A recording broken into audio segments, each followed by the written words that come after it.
अगर कहा जाए कि वृष लग्न, कन्या कन्या राशि, तो चतुर्थ चंद्रमा, तो जो भी करना है ये 2 ही साल कन्या राशि के लिए ग्रांड पीरियड रहेगा और हर प्रकार का कार्य को सफलता तक कर सकते हैं। लेकिन अभी कंडीशन गुरु बृहस्पति और राहु दोनों अष्टम में बैठ के कर्म बाधाओं को सृष्टि कर रहे हैं। और अभी गुरु का महादशा के साथ गुरु अष्टम में और कुंडली में लग्न में, तो नेचुरली कोई कुछ तो वो मतलब नहीं उतना प्रॉब्लम कर सकते हैं। लेकिन गुरु से डिस्टरबेंस आ रहा है और राहु से डिस्टरबेंस आ रहा है। घर के सामने तो अपना नाली तो नहीं है, कोई नाली नाली गया क्या? तो उसको कवर किए हो, खुला है, और उसको इमीडिएट कवर किया जाए। ठीक है, वो खुला रहने तक बाधाएं सृष्टि करेगा, उसको कवर कर दिया जाए। ठीक है। और मयूर का पंख है, नेचुरल नेचुरल मयूर, मतलब मारा नहीं गया हो अपने से, ऐसा मयूर का पंख ये बरहमपुर में मिलेगा। बरहमपुर में 5,500 मयूर पाला गया है, जंगल डिपार्टमेंट से नीचे गिरता है, गांव वाले का मतलब कलेक्ट करते हैं। अनगुल का पहाड़ पार कर जाओगे, उधर 40-50 किलोमीटर वो पीछे सीधा चार छक के आगे वाला चौक में निकलेगा, 60 किलोमीटर वो गांव पड़ेगा। अच्छा, ठीक है, मैं कोशिश करके मंगवाता हूँ। और वो मयूर का पंख कम से कम 1 2 3 4, 1 2 3 4 5 6, 1 1 2 3 4 4 4 मयूर का पंख। ठीक है। उसको या तो पूजा स्थान में रखना है एक, और एक अपने में धारण करना है, चाहे ताबीज बना के। ठीक है। ये 2 चीज करने से जाके इसका काउंटर हो सकता है। ठीक है। लेकिन टाइम फेवरेबल है, अभी मैं कहूँगा कन्या के लिए सुपर फेवरेबल है, और अभी ग्रोन अप किया जा सकता है। लेकिन यही है कि गुरु को फेवर में लेना पड़ेगा। अष्टम का गुरु है, ऑकल्ट एंड इसमें बिल्डअप देगा। लेकिन अचानक राहु भी बैठा है, धन प्राप्ति तो देना चाहिए था, तो दे दिया होता अभी तक। अब तक नहीं दे रहा है, मतलब बाधा दे रहा है। और घर के सामने नाली है और वो ओपन नाली है, तो वो छोटा सा प्रॉब्लम मतलब बड़ा प्रॉब्लम बिल्डअप करके रख देता है, सभी कामों में बाधा करके रख देगा। ठीक है, उसको कवर अप कर दिया जाए। और इम्पोर्टेंट बात मैं अभी ये कहूंगा कि आज से श्रावण चालू हो रहा है, 4 तारीख हो गया। हाँ, तो ऐसा है, 60 दिन, इस मतलब 19 साल के बाद एक बहुत बड़ा मौका आया हुआ है। 19 साल के बाद मतलब 59 श्रावण का महीना मिल रहा है, 59 डेज। और आखिरी दिन का उद्यापन पकड़ के 60 दिन समझ लो। रुद्रा अष्टाध्यायी अगर पूरा हो, या फिर रुद्राष्टाध्यायी का 5म अध्याय। गन्ने के जूस मिला तो ठीक, नहीं तो गुड़ का पानी वाला गुड़ अनगुल में अवेलेबल है। ठीक है। और नहीं तो बोलने से यहां से भेजूंगा, मेरे पास 2-3 क्विंटल पड़ा हुआ है, खास रुद्राभिषेक के लिए मंगाया मैं। और तो उस गन्ने के गुड़ में, पानी के गुड़ में गंगा जल मिला के, और उसमें थोड़ा सा गंजा नहीं तो भांग बोलते हैं। ठीक है, उसको मिला के रुद्राभिषेक। घर में शिवलिंग है ना, छोटा वाला, क्या स्फटिक लिंग है, काला लिंग है, नर्मदेश्वर क्या है? हाँ, प्रणाम माता जी, प्रणाम। स्फटिक का लिंग है। जी जी जी।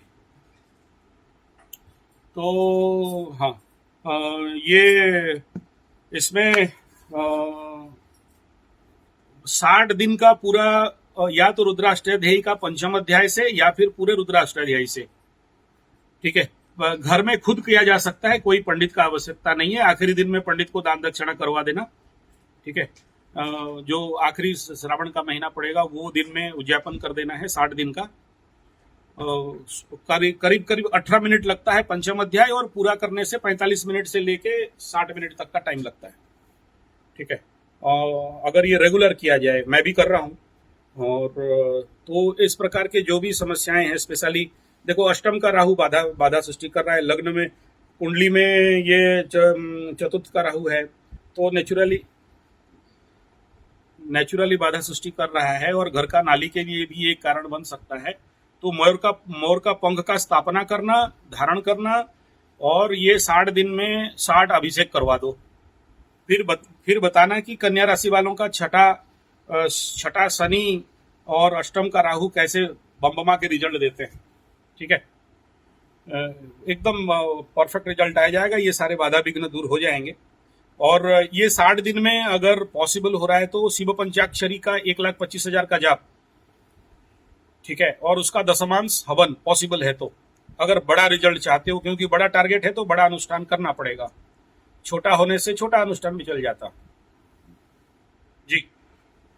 नहीं, उनको आने जरूरत, अगर जिसको नहीं आता है कोई बात नहीं है, इट इज अवेलेबल।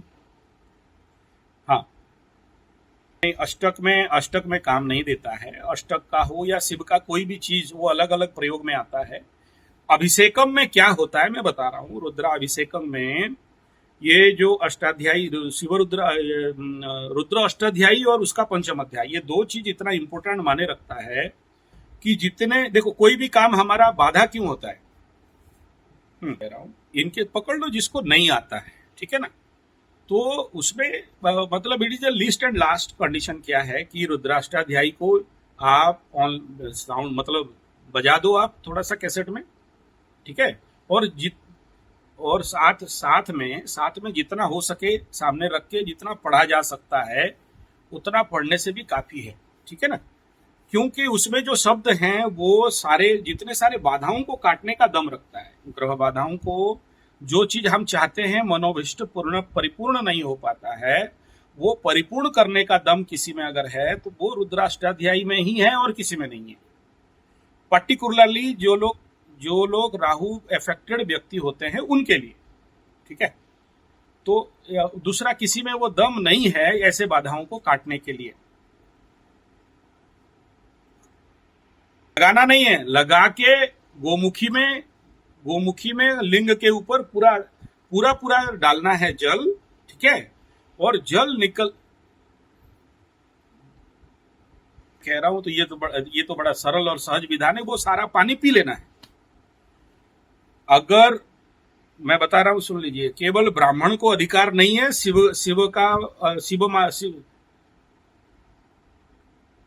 देखिए क्या है, जब मेरे जीवन में मेरे को बड़ा टारगेट अचीव करना है, देखो आप घर बना रहे हो, घर बनाने में बाधा है, आर्थिक बाधा है, चाहे कोई भी काम है या जो भी आवश्यक टारगेट है वो अचीव नहीं हो पा रहा है, ठीक है, और जो कुछ भी हम लोग अपने लेवल पे प्रयास किए वो हो गया, या जो कुछ कर रहे हैं, पकड़ लो आप कह रहे हो कि मैं डेली घर में शिव भगवान का पूजा करता हूँ, बेलपत्ता चढ़ाता हूँ, पानी देता हूँ, भोग देता हूँ, दीप देता हूँ, ये नित्य कर्म हो गया, ये नित्य कर्म हो गया है ना।